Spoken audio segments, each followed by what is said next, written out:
एक लड़की को मर्डर के जुर्म में जुवेनाइल जेल में डाल दिया जाता है, जहां फीमेल कैदियों के साथ कुछ भी कर सकते हैं। और आज हम एक्सप्लेन करने वाले हैं जेल बेट।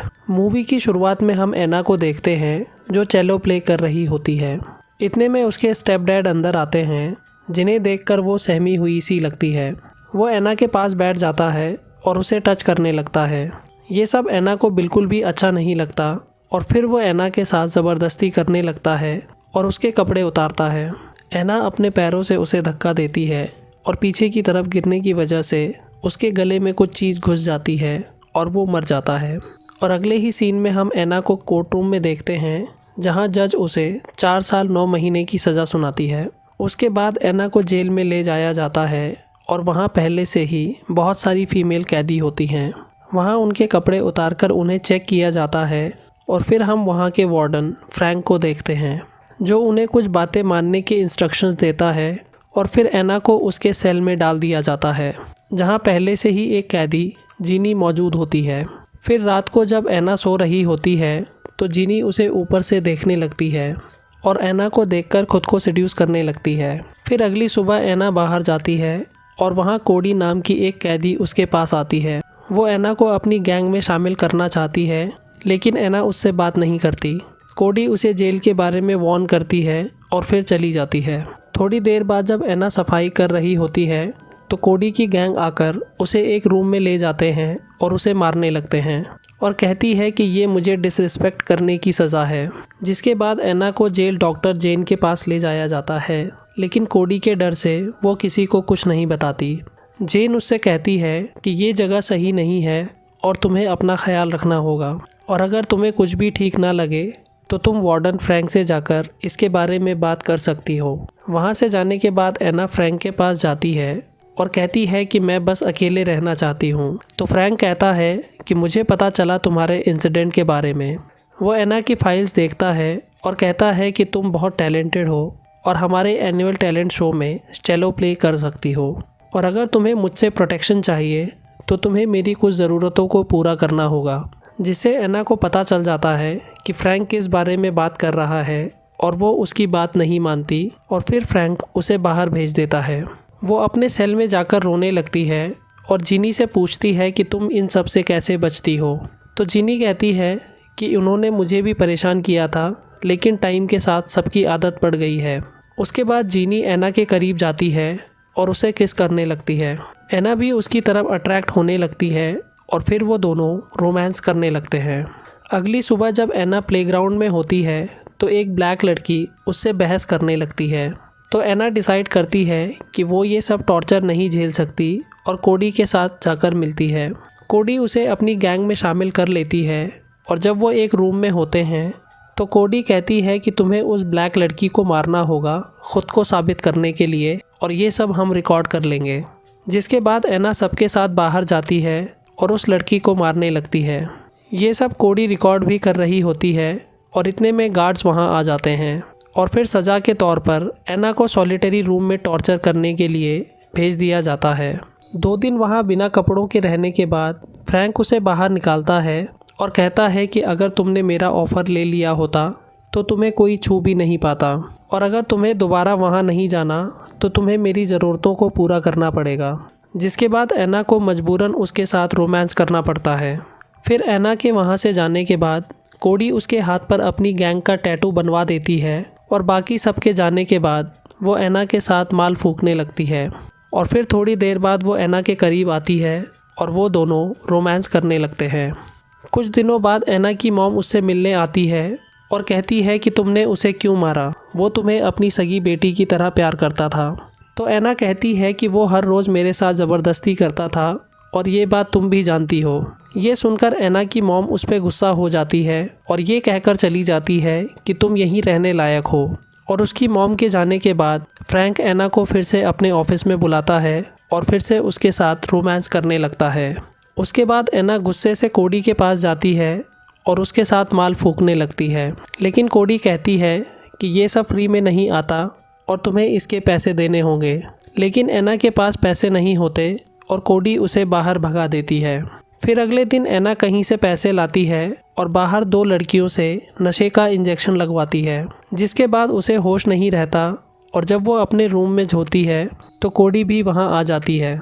कोडी उसे इस सब के लिए वार्न करती है, लेकिन एना उसके मुंह पर थूक देती है और फिर कोडी उसे अपनी गैंग से बाहर कर देती है।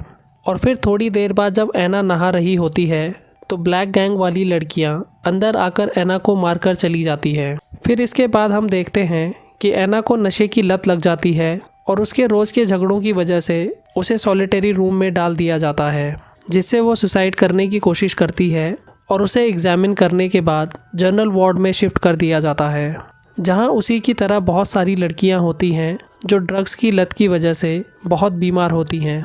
कुछ दिनों बाद एना की मॉम फिर से उससे मिलने आती है और एना कहती है कि वो अब मर गया है और तुम्हें अब डरने की ज़रूरत नहीं है। तो एना की मॉम को पछतावा होता है और कहती है कि मुझे माफ़ कर दो क्योंकि तुम मेरी वजह से यहाँ हो, लेकिन मैं तुम्हारे लिए एक लॉयर करूँगी और तुम्हें यहाँ से बाहर निकालूंगी। और अगले ही सीन में हम एना को फ्रैंक के ऑफिस में देखते हैं और वो उससे कहती है कि तुम जैसा कहोगे मैं वैसा करूँगी, लेकिन मुझे इन सब लड़कियों से दूर रहना है। और फ्रैंक भी उसकी बात मान जाता है। उसके बाद एना अपने रूम में जाती है और कोडी की गैंग का मार्क मिटा देती है।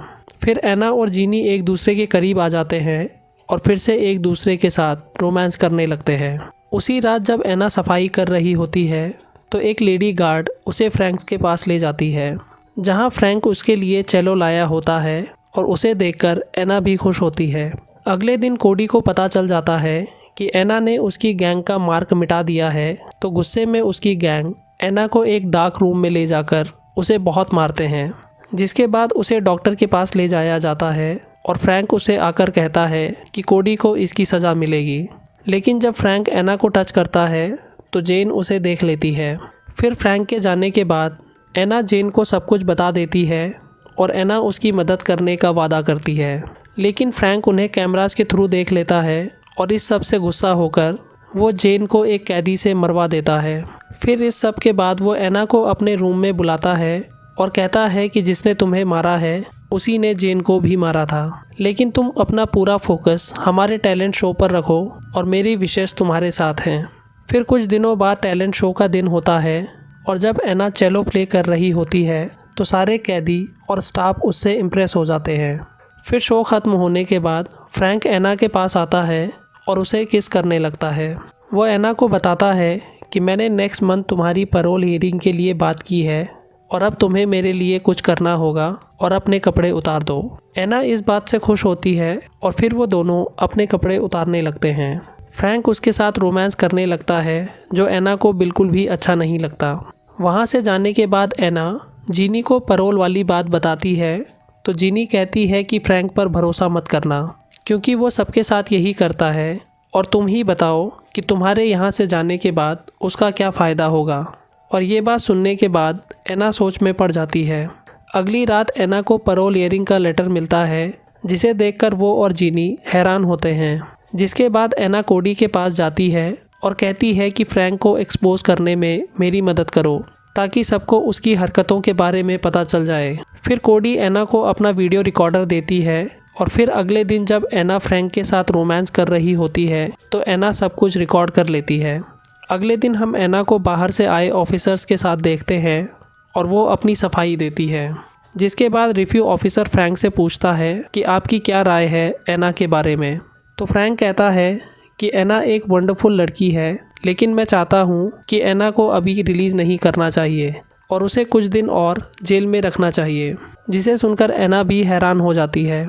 फ्रैंक का ओपिनियन सुनने के बाद रिव्यू ऑफिसर बेल डिनाई करने वाला ही होता है कि इतने में एना उन्हें फ्रैंक का वीडियो दिखा देती है, जो उसने तब लिया था जब फ्रैंक उसके साथ ज़बरदस्ती कर रहा था, और कहती है कि फ्रैंक सारी लड़कियों के साथ ऐसा ही करता है। ये सब देखने के बाद फ्रैंक को अरेस्ट कर लिया जाता है और सारी कैदी लड़कियां उसे गाली देने लगती हैं। फिर थोड़ी देर बाद रिव्यू ऑफिसर एना से माफ़ी मांगता है और कहता है कि हम आज ही तुम्हें पैरोल पर रिहा कर रहे हैं। ये सुनकर एना की आंखों में आंसू आ जाते हैं और फिर वो जेल से रिहा हो जाती है। फिर कुछ दिनों बाद हम एना को एक इवेंट में देखते हैं जो चेलो प्ले कर रही होती है और यहीं हमारी मूवी ख़त्म हो जाती है। दोस्तों, आपको ये स्टोरी कैसी लगी हमें कमेंट सेक्शन में ज़रूर बताइए। वीडियो को लाइक और चैनल को सब्सक्राइब जरूर कर दीजिएगा। हमारे टेलीग्राम चैनल को भी ज्वाइन कर लीजिएगा, जिसका लिंक आपको डिस्क्रिप्शन में मिल जाएगा। Thanks for watching.